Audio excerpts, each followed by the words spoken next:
What is up, summoners? My name is Nathaning, and in this video, I'll be going over high ELO tier lists for patch 11.2. These lists are a little bit different from our normal ones because our data is focused on top level play. We'll be going over champion changes this patch, but if you want an in-depth rundown, check out our normal patch rundown where we cover everything. One last thing, make sure you subscribe to our channel. We want to continue bringing you guys the best content, and just clicking that button can do that for us. Now, with that being said, let's go ahead and hop right into the video. First up is the top lane. Starting off with the set of changes, we have one for Aatrox. High ELO players have been picking him quite frequently for the safety and the reliable scaling. With how powerful healing has become this season, Aatrox ended up becoming a big problem that you can never ignore. You can always build healing reduction or commit some resources to keep him under control. Whether that's through counterpicking him or applying pressure in lane, it doesn't change the fact that you need to do something about him. He's gotten changes in this patch to keep him in check. His E has been adjusted to become stronger during this ultimate, increasing the healing up to 26 to 50% based on ability level, but in compensation, his R's healing amplification has also been lowered from 50 to 100% to 30 to 60%. This reduces the healing from sources like Gore Drinker, so inevitably it's gonna be a nerf in most cases. As a result, we move Aatrox down from the OP tier into the S tier. Darius was also nerfed this patch. While he's definitely a champion that's practically designed to crush solo queue, it's been a bit excessive. Finally, we've got a sizable nerf for him this patch. Darius' passive bonus AD has been decreased from 30 to 230 to 20 to 205. This makes his all-ins a lot less potent. But that doesn't mean that you ever want him to get 5 stacks of his passive off. This guy still hurts if you overextend. You're gonna be still taking a beating. What this damage nerf does, however, is it makes it easier for counterpicks to actually win against him. There's a lot less risk involved because the matchups that were really close before should now swing in favor of Darius' opponents. However, he'll still remain an S tier pick for now, as we still expect him to be a rather strong solo queue pick. Also, here's our question for the day. What champion still needs a nerf? We've been personally getting some good balance changes to keep certain champions in check, but I still personally think that picks like Anivia are clearly still too powerful without a nerf in sight. Let me know your thoughts in the comments down below, and let's get back to the content. Now, for the other two changes, we moved Renekton and Gnar into the S tier. Once again, these lane dominant champions are gonna do what they should be doing. Yes, they're winning lane a lot of the time. Gnar got plenty of buffs, while 2 of Renekton's common matchups have been nerfed. He's been an okay pick in high ELO, just basically a worse Aatrox. Someone who can handle things on their own, but also does a lot when given jungle pressure. We expect Renekton to do even better this patch, while Gnar has been popping off with all the buffs that he got in 11.1. Who knew that Crocs would be back in style? Our OP picks in the top lane this patch are Camille and Pantheon, followed by Darius, Maokai, Ornn, Shen, Malphite, Aatrox, Renekton, and Gnar in the S tier. One thing to note, however, is that Maokai does pretty well in Platinum and Diamond, but begins to fall off pretty hard in the Elite brackets. We think it's possible that he drops a tier this patch, but expect him to remain an S tier for players on the highest of ranks. Next up, let's run through the jungle. We have an incredible amount of changes to cover in the jungle. First is Olaf, because man, he's been a problem. Healing has been an issue in the game, and Olaf is absolutely guilty of abusing it. Olaf's W lifesteal has been increased from 14 to 22% to 16 to 24%, but his healing amplification was reduced from 0 to 50 to 0 to 33% based on missing health. Like Aatrox, his built-in healing is stronger, but outside sources will heal for less. In spite of this, we still expect Olaf to continue killing it in high ELO because of his high damage output and his ridiculous clear speed. He cuts through jungle camps ridiculously quickly and dictates the early game so heavily as a result of how short his Q cooldown is. The damage is an impressive way to start off games, and you either have to concede objectives to Olaf or take a risky, potentially game-losing fight against him. Next on the list is Nunu. His movement speed was reduced by 5, and his base HP has been lowered from 580 to 540. While a lot of players might think that these nerfs aren't enough, even small changes like this have drastic effects in high ELO, especially because he's gotten a nerf in his early game tankiness and his base movement speed. We expect him to be weaker this patch, but we'll still be placing him in the S tier. Then there's Elise. She's been one of the most broken high ELO junglers in the game, and she's gotten a nerf to her damage. Her Spider-Form's Q damage has been lowered from 70 to 230 to 70 to 210. 20 damage in the mid to late game can be all the difference when fights get pretty close. We still think that Elise will pop off this patch though. If she didn't get nerfed, we were actually planning on moving her up to the OP tier, but for now, we'll sit, wait, and see how things are going for her. Another champion who got nerfed was Ivern. His E's AP ratio was reduced from 90% to 80%. It's quite a small nerf, and with how cheap support items are, he'll likely remain a relevant and powerful pick in the current state of the jungle. Thus, we'll be sticking him around the S tier for a bit longer. Next is changes for Mundo. His Q's HP refund on hit was increased from 40 to 50% and refund on kill from 80 to 100%. His E's damage was increased from 3 to 5% to 4 to 6% max HP, and R healing increased from 50 to 100 to 50 to 110% max HP. These changes help make Mundo a much safer pick, and will move him up all the way up from the D tier to the C tier. While he's been considerably unpopular in high elo, these are some big changes, and we expect players to give him a try, especially because Sendfire Aegis is a much better purchase for him this patch. Trundle got a buff this patch. His Q's bonus damage ratio was increased from 10 to 50% to 15 to 55% total AD, while his W's attack speed went from 20 to 100 to 30 to 110%. With Tranks being so strong, Trundle has needed some buffs. Normally he's up there to keep them in check, but the Gatekeeper just isn't there when we need him the most. Unfortunately, with how small these changes are, we still think that Trundle will remain in the C tier. Another jungle buff is to Shaco. He hasn't been the same terrifying presence as before, but this change might just be the push that he needs. His passive's backstab damage was increased from 10 to 25 to 20 to 35. This damage can crit, so this is a noticeable buff to his early game as well as his late game. Even though it's just a flat damage buff, the fact that Shaco can single-handedly take over games when he's ahead means that this change isn't one that you should take too lightly. If it leads to a takedown early, Shaco will absolutely dominate as he snowballs hard.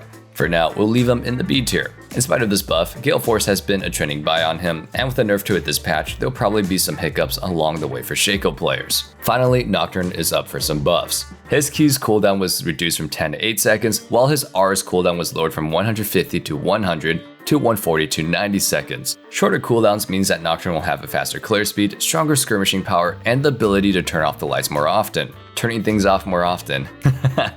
I could relate. Being able to ult more frequently means more almost guaranteed takedowns, and this is definitely a nice buff. However, we'll keep him in the C tier because he's underperforming heavily, and we don't think that this will be enough to make him a strong pick just yet.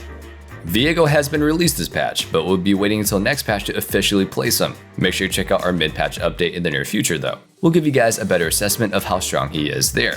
For other changes, Pantheon and Rek'Sai have been moved into the S tier.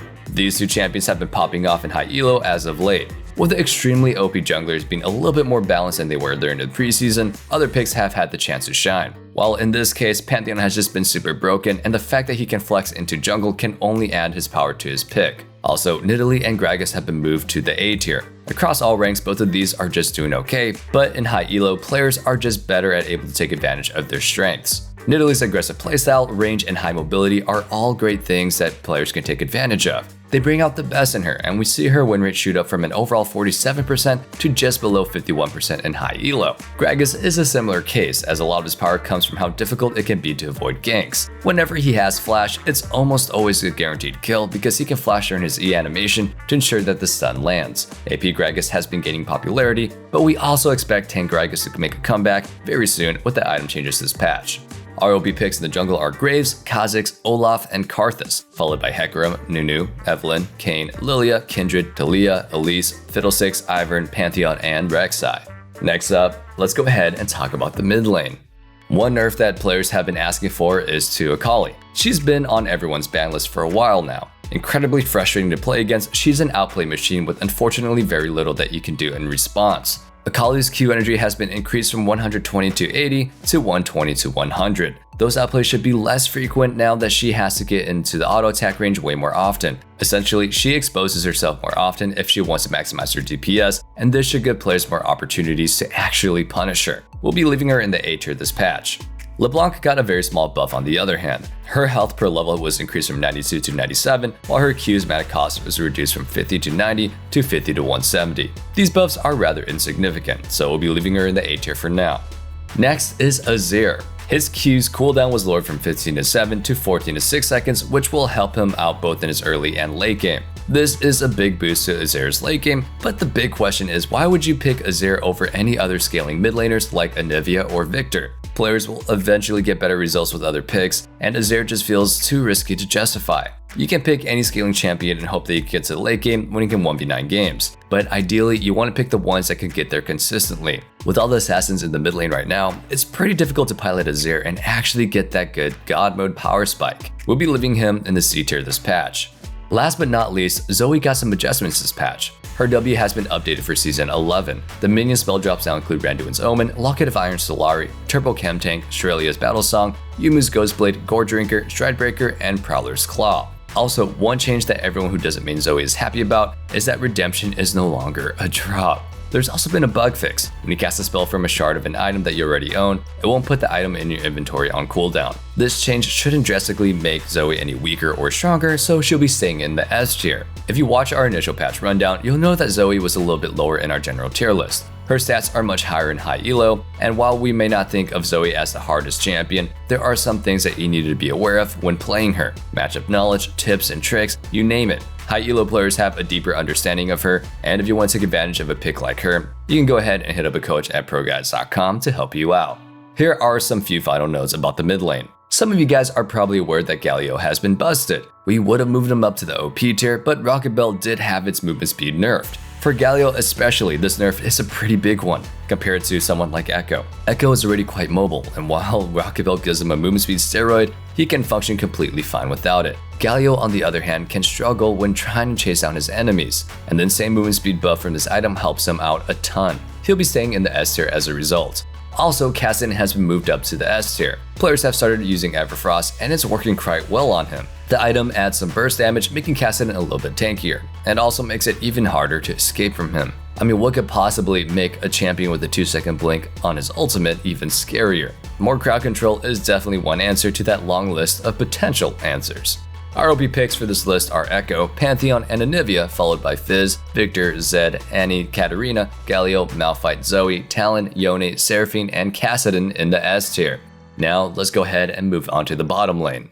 We've got some champions who have been dying for buffs in the bottom lane, or I guess just dying in general. First up is Caitlyn. Her AD per level has been increased by 2.88 to 3.3. I appreciate Riot really taking it slow with the buffs to Caitlyn. Last time they gave her a minor buff, she became the best marksman in the game, so please, no more of that. Most of us want to see a variety in picks, and whenever Caitlyn is a top 3 pick, the bottom lane meta quickly loses its diversity altogether. We'll be leaving her in the B tier for now, however. While her scaling is stronger than before, she's usually been dominant in high elo when her early game is strong. Her early game is practically untouched this patch, which is why we haven't moved her.